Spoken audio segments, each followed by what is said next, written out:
श्री स्वामी समर्थ। जय जय स्वामी समर्थ।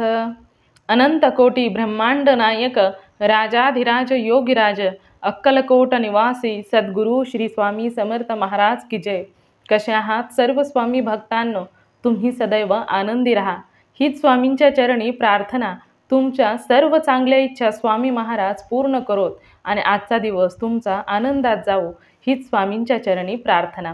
प्रथम तुम्हा सर्वांचं खूप खूप मनापासून स्वागत आहे तुमच्या अनुभवांनी बनलेला भक्त आम्ही स्वामींचे या चॅनलमध्ये। मी शुभांगी पोळ तुम्हा सर्वांचं खूप खूप मनापासून स्वागत करते। मित्र आणि मैत्रिणींनो, जेव्हा एखादा व्यक्ती श्री स्वामी समर्थांची भक्ती करायला सुरुवात करतो ना, तर त्यावेळेस स्वामी त्याच्या संपूर्ण आयुष्याचा भार चालवत असतात। कधीही कोणत्याही वेळी त्याच्यावरती संकट आले, दुःख आले, अडचणी आले, काहीही झालं तरी देखील स्वामी त्याला प्रत्येक वेळी संकटातून बाहेर काढत असतात। परंतु मित्र आणि मैत्रिणींनो, असं प्रत्येकाच्याच बाबतीत घडत नसते। प्रत्येकाला वेगवेगळे अनुभव येत असतात। त्याचबरोबर खूप काही अशी लोक आहेत की त्यांनी स्वामींची भक्ती तर करायला सुरुवात केलेली आहे, परंतु त्यांना अनुभव येत नाहीत। तर मित्र आणि मैत्रिणींनो, त्रास हा त्यांना सहनच करावा लागत आहे। तर त्यावेळेस ना प्रत्येकाच्या पाठीमागचे जे प्रारब्ध आहे ते कधीच चुकलेले नसते। जेव्हा एखाद्या मुलाचा किंवा मुलीचा जन्म होत असतो त्यावेळेस त्याच्याबरोबर त्याचे प्रारब्ध जन्म घेत असते। त्यामुळे कधी कोणत्या वेळी कोणाच्या बाबतीत काय घडणार आहे ते ज्या त्यावेळेस निर्धारित केलेले असते। त्यामुळे ईश्वराची भक्ती करायला सुरुवात केल्यानंतर संकटे, दुःख, अडचणी येणार नाहीत असं नसतं। प्रत्येक वेळी जेव्हा जे येणार आहे तेव्हा ते येणारच असते, परंतु ज्यावेळेस तुम्ही ईश्वराच्या भक्तीमध्ये असताना तेव्हा मात्र तुमच्यावर येणाऱ्या संकटांची तीव्रता ही मात्र खूप कमी होत असते। जिथे खूप मोठं नुकसान होणार होतं तिथे थोडक्यात निभावतं आणि हे तेव्हाच शक्य होते जेव्हा तुम्ही ईश्वराची भक्ती करत असता। तर मित्र आणि मैत्रिणींनो, आयुष्य जगत असताना नेहमी कोणत्याही देवाची भक्ती करणं हे मात्र खूपच गरजेचे आहे। कारण तुम्ही कोणत्याही देवाला तुम्ही कुलदैवताची किंवा भगवान शंकराची, विष्णूंची किंवा लक्ष्मी मातेची, कुलदेवीची किंवा देवी देवतांची कोणाचीही भक्ती तुम्हाला जे शक्य असेल, त्या देवा तुमचा विश्वास असेल त्या देवाची भक्ती मात्र करायची आहे। त्याचबरोबर तुम्ही जेव्हा देवाची भक्ती करत असता तेव्हा तो देव तुमच्या भोवती एक सुरक्षा कवच निर्माण होत असते। तर मित्र आणि मैत्रिणींनो, ईश्वराची भक्ती करत असताना खूप सुंदर सुंदर अनुभव तर येतच असतात। जेव्हा तुमची भक्ती निस्वार्थ भावनेची असते तेव्हा मात्र कोणताही देव असला तरी देखील भक्तीचे फळ हे नक्कीच देत असतात। चला तर श्री स्वामी समर्थांची भक्ती करत असणाऱ्या प्रत्येकाला स्वामींनी खूप सुंदर सुंदर अनुभव हे दिलेलेच आहेत आणि ज्या लोकांना अजून अनुभव दिलेले नाहीत त्या लोकांना देखील स्वामी अनुभव हे देतच असतात। श्री स्वामी समर्थांच्या भक्तीमध्ये आल्यानंतर असा एकही व्यक्ती राहत नाही की त्याच्या आयुष्यामध्ये स्वामी अनुभव देत नसतात।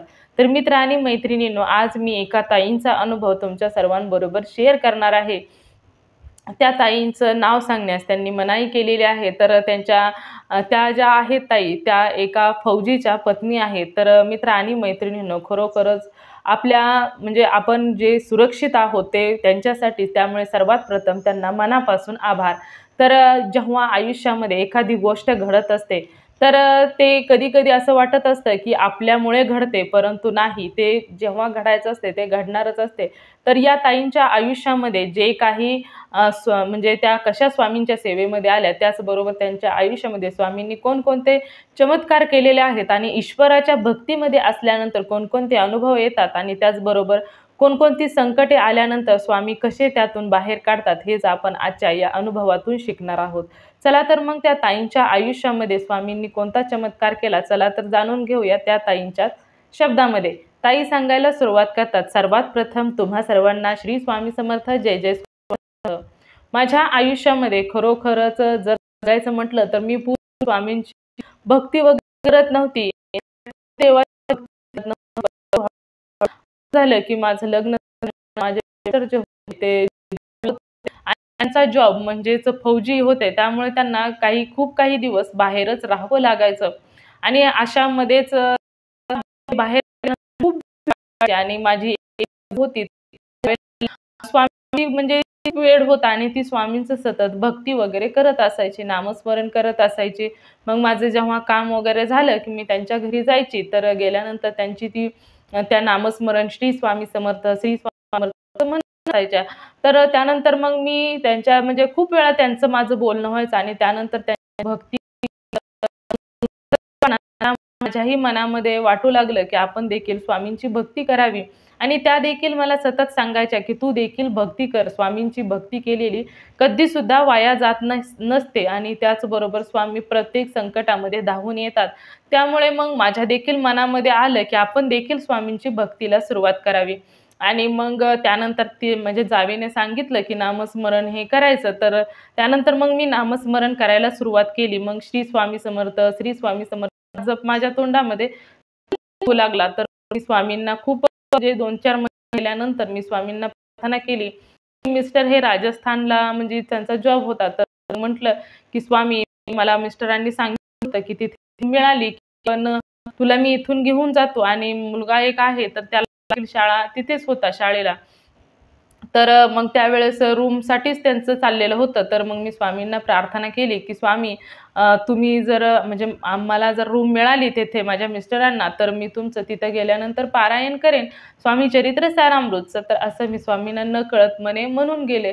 तर त्यानंतर काही दिवस झाल्यानंतर शाळा देखील म्हणजे स्कूल देखील चालू होणार होत्या आणि याच कालावधीमध्ये अचानकच मिस्टरांचा फोन आला, की "आपल्याला रूम मिळालेली आहे, तर तू ये." असं स्वामींना म्हटलं, की आता मी तिथे गेल्यानंतर म्हणजे स्वामी चरित्र सारामृतचं पारायण करते. तर त्यावेळेस ना माझ्याकडे काहीच नव्हतं. तर जाताना देखील स्वामी चरित्र सारामृत घेतलं आणि पारायणासाठी मग म्हटलं चला आपण माळ मला भेटलीच नाही आणि जाणं देखील झालं. तर ट्रेनमध्येच मग मी विचार केला, आता तिथे गेले, की स्वामी चरित्र म्हणजे पारायणाला सुरुवात करायची आणि मग तिथे गेल्यानंतर मिस्टर देखील तिथून बाहेर असायचे. तर तिथून काही-काही दिवस बाहेर असायचे, परंतु यायचे काही काही दिवसामध्ये परत यायचे. तर असं होतं. तर मग तिथे गेल्यानंतर माझ्या मिस्टर म्हणजे आमच्या घरामध्ये कसं, की नॉन-व्हेज वगैरे झाल्यानंतर करावं लागायचं. म्हटलं, की स्वामी म्हणजे मिस्टर जोपर्यंत बाहेर आहे, तोपर्यंत पटकन आपण पारायण करून घ्यायचं आणि असंच ठरवलं. तर त्यानंतर मग एक वेळेस तिथे गेल्यानंतर रूम वगैरे खूप छान होती. 2 दिवसामध्येच मुलाचं स्कूल देखील चालू होणार होतं. तर मग सर्व काही आवराआवर केली, कपडे सर्व काही व्यवस्थित रूममध्ये केलं. तर व्यवस्थित झालं. मग मिस्टर देखील जॉबला निघून गेले आणि पारायणाला सुरुवात केली. पारायण करत असताना जेव्हा म्हणजे पारायणाची म्हणजे मी तर म्हटलं होतं अगोदर, की पारायण करणार आहे, परंतु माझ्याकडे माळच नव्हती. तर मग मी ते अध्याय ठरवायचे, परंतु माळ जपायची हे मात्र माहीत होतं, की जप 108 एका मुलीने स्वामी चरित्रामृत पारायण केलं. मग मला प्रत्येक फोन करून विचारायचे, की काय झालंय, कसं काय असते. तर आता माझ्याकडे माळ नव्हती, परंतु मला म्हणजे नामजप तर करायचं होतं. तर त्यावेळेस मग मी जे आपल्या हाताची बोटे असतात, तर असं एक म्हणजे एका बोटाचे 3 असे मोजत-मोजत 108 वेळा स्वामींचा जप मग असं 108 वेळा हाताच्या बोटांनी मोजून स्वामींचा जप केला 108 वेळा. आणि त्याचबरोबर स्वामी चरित्र सारामृतचं पारायण देखील म्हणजे अशा प्रकारे पारायण पहिलं मी पूर्ण केलं. तर त्यावेळेस देखील स्वामींचं म्हणजे मला एवढा वाटायचं, की एवढी पॉझिटिव्हिटी घरामध्ये वाटायची. परंतु माझ्या मिस्टरांना ते आवडत नव्हतं. कारण मिस्टर माझे म्हणायचे, की "तू एका जागेवरती 2-2, 3-3 तास एका जागेवरती बसते आणि वेळ वाया घालवते. त्यापेक्षा मुलांना शिकव आणि त्याचा काहीतरी पुढे फायदा देखील होईल." तर म्हणजेच त्यांना हे काही आवडत नव्हतं. त्यामुळे मला त्या गोष्टींचा देखील सामना करावा लागायचा. त्याचबरोबर एक वेळेस ना असं झालं, की म्हणजे घरामध्ये खूप भांडण देखील झालं आणि खूप वाईट देखील वाटत होतं. कारण त्या गोष्टीचं की भांडण झाल्यामुळे आणि स्वामींना मी देखील म्हटलं, की "स्वामी, भांडण म्हणजे या गोष्टींमुळे झालेलं आहे." तर त्यावेळेस पहिलं पारायण माझं पूर्ण झालं आणि खूप छान पद्धतीने देखील झालं. तर त्यानंतर ना मग मला पुढे अशी इच्छा होती, की मला थोडीशी मोठी रूम हवी आहे. तर त्यासाठी ना मला रूम मिळाली, की मी लगेचच पारायण करेल. तर ती देखील स्वामींनी इच्छा पूर्ण केली आणि मला मोठी रूम देखील मिळाली. तर त्यावेळेस देखील मी स्वामींचं पारायण वगैरे खूप छान पद्धतीने केले. तर तेव्हापासून ना मग माझा विश्वास स्वामींवर जो होता ते असं वाटायचं, की पावलोपावली स्वामी माझ्याबरोबर आहेत. कधीच मला कोणत्याही घाबरण्याची गरज नाही. आणि त्याचबरोबर स्वामी आहेत म्हटल्यानंतर काहीच नाही. मग मी प्रत्येक वेळी मिस्टरांना सांगायचे की स्वामी आहेत. आणि कधी-कधी मिस्टरांना यायला उशीर झाला तरी देखील भीती वाटायची. दररोज मी स्वामींना म्हणायचे की जेव्हा मिस्टर माझे जॉबला जायचे तर त्या स्वामींना सांगायचे की स्वामी तुम्ही त्यांच्याबरोबर जावा आणि त्यांना परत घेऊन या. तुम्ही देखील घरी इथे देखील थांबा. मी अशी स्वामींना सतत प्रार्थना करायचे. तर मग एके दिवशी असं झालं होतं की मिस्टर जॉबला असतानाच तिथे त्या गाडी रिपेअरिंगचं काम चालू होतं. तर ते गाडी चालू करण्यासाठी काय वायर वगैरे होती. तर तिथे गाडीचं काम झाल्यानंतर गाडी निघून गेली आणि जी वायर होती ते तशीच तिथे राहिलेली होती. तर म्हणजे मिस्टरांच्या काही लक्षातच पटकन आलं नाही. तर त्यावेळेस त्या वायरीमध्ये खूप असा करंट होता. तर त्यांनी काय केलं की ती जी वायर होती ती हातानेच उचलली आणि बाजूला ठेवली. त्यावेळेस कामामध्ये असं झालं. त्यावेळेस म्हणजेच थोड्या वेळाने त्यांच्या मित्राचा फोन आला आणि त्यांनी सांगितलं की तिथे वायर आहे आणि त्या वायरीमध्ये खूप मोठा करंट आहे. तर तू त्या वायरीला हात वगैरे लावू नकोस. तर त्यावेळेस मिस्टरांनी त्याला सांगितलं की मी तू सांगण्या अगोदरच ती वायर उचलून बाजूला ठेवली. तर मिस्टरांनी मला घरी आल्यानंतर जेव्हा सांगितलं त्यावेळेस मला म्हणजे खूप भीती वाटली. आणि त्याचबरोबर ते मला म्हणाले की जर म्हणजे मला काही तिथे जाणवलंच नाही. परंतु जर तिथे मला म्हणजे करंट बसला असता तर आज मी इथे तुझ्या जवळ नसतो. तर त्यावेळेस ना खरोखरच खूप वाईट वाटलं. स्वामींचे मनापासून आभार मानले की स्वामी खरोखरच तुम्ही होता ना, म्हणून तर सर्व काही व्यवस्थित झालं. तर हा देखील माझा म्हणजे स्वामींचा म्हणजे अनुभव मला स्वामींनी खूपच भयानक घडलं असतं, परंतु स्वामींनी तारून नेलं. खरोखरच मी ना प्रत्येक वेळी स्वामींना म्हणजे म्हणत असते की मी कोणती सेवा करू, कोणती सेवा करू. मला म्हणजे अध्याय देखील पठण करत असते. स्वामी चरित्र सारामृतचं नामजप देखील करत असते. परंतु मला प्रत्येक वेळी असं वाटतं की अजून काय सेवा करावी. तर जेव्हा मी स्वामींची सेवा मोबाईलवर बघत असते तर मला प्रत्येक वेळी ना तारक मंत्रच येत असतो. तर मी तारक मंत्र सतत घरामध्ये देखील म्हणत असते आणि माझ्या तोंडामध्ये देखील काम करत करत तारक मंत्र चालू असतो, नामजप चालू असतं. तर त्यावेळेस ना स्वामींना खरोखरच म्हटलं की स्वामी तुम्ही ना खरोखरच म्हणजे माझ्या मिस्टरांना वाचवलं. तर त्यावेळेस ना स्वामींची मग अजूनच भक्ती करायला सुरुवात केली आणि एवढा विश्वास वाढला की आता स्वामी आहेत. म्हणजे आपण जेव्हा एवढा विश्वास आपला स्वामींवर आहे म्हटल्यानंतर काहीच नाही, काहीच होणार नाही. तर त्यानंतर म्हणजे असंच काही दिवस निघून गेल्यानंतर एके दिवशी आम्ही फिरायला बाहेर गेलो होतो. तर म्हणजे जायचं ठरलं होतं. त्यावेळेस मी घरामध्ये सर्व काही व्यवस्थित बंद, रेग्युलेटर वगैरे सर्व, गॅसचे बटन सर्व काही बंद केलं होतं. आणि त्याच वेळेस नेमकं जायच्या वेळेसच मुलाने काहीतरी मागितलं तर त्यावेळेस त्याला बनवून दिलं. पण झालं असं होतं की त्या घाईमध्ये रेग्युलेटर पूर्ण बंद झालं नव्हतं आणि घरामध्ये देवाच्या समोर दिवा देखील होता. आणि जेव्हा आम्ही म्हणजे दुपारच्या पुढे फिरायला गेलो आणि संध्याकाळी 8 वाजता घरी आलो. तर जेव्हा आम्ही घरी आलो, त्यावेळेस आम्ही फिरून घरी आलो. 8 वाजून गेल्या होत्या. तर त्यानंतर दरवाजा उघडला तर घरामध्ये ना एवढा गॅसचा वास सुटलेला होता, की म्हणजे एवढा म्हणजे भयंकर घरामध्ये वास सुटलेला होता. तर त्याचबरोबर मी पळतच देवघरामध्ये गेले. तर तिथे देखील दिवा चालूच होता. तर म्हणजे एवढं आश्चर्य वाटलं, की एवढा घरामध्ये गॅसचा वास असून देखील दिवा चालू होता आणि कोणतंही अघटित घडलेलं नव्हतं.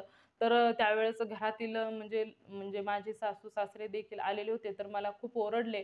तर त्याचबरोबर म्हणजे सर्व काही झालं. परंतु मग मी म्हटलं, की स्वामींनी खरोखरच तारून नेलं. एवढं म्हणजे वाईट घडलं असतं, परंतु खरोखरच जिथे स्वामी आहेत ना, तिथे काही सुद्धा घाबरण्याची गरज नसते. त्याचबरोबर स्वामी हे अशक्य ही शक्य करणारे आहेत. आणि त्याचबरोबर स्वामी प्रत्येकाला म्हणत असतात, की "भिवू नकोस, मी तुझ्या पाठीशी आहे." आणि नेमकं ठामपणे स्वामी अशा प्रकारे आपल्या भक्तांना कधीसुद्धा संकटात येऊ देत नाहीत आणि प्रत्येक वेळी संकटातून बाहेर हे काढतच असतात. तर हा असा म्हणजे जबरदस्त अनुभव. आणि त्याच नंतर 8 दिवसामध्येच माझ्या समोरची जी एक ताई होत्या, तर त्यांच्या घरामध्ये त्या ताई देखील स्वामींची सेवा करतात आणि त्यांच्या घरामध्ये स्वामींची मूर्ती आहे आणि त्यांना देखील खूप छान पद्धतीने ते सेवा वगैरे करत असतात. तर त्या देखील एके दिवशी अशाच पिक्चर बघायला गेल्या होत्या आणि त्याच दिवशी नेमकं कसं काय कोणास ठाऊक, परंतु त्यांच्या घरामध्ये ना रेग्युलेटर देखील थोडासा चालूच राहिलेला होता आणि त्याचबरोबर त्यांचं जे देवघर आहे तर तिथेच दिवा लावलेला होता आणि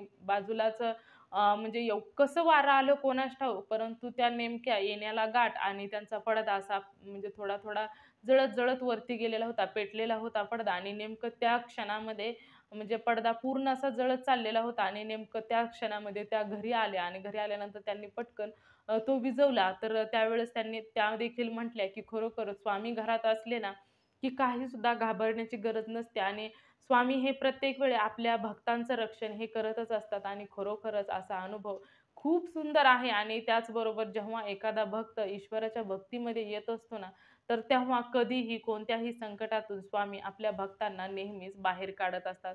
तर मित्र आणि मैत्रिणींनो, खरोखरच या ताईंना सुंदर अनुभव आला आणि या ताई म्हणजे हाच ताईंचा अनुभव होता. तर त्या ताई शेवटी म्हणतात, की सर्वांना श्री स्वामी समर्थ, जय जय स्वामी समर्थ.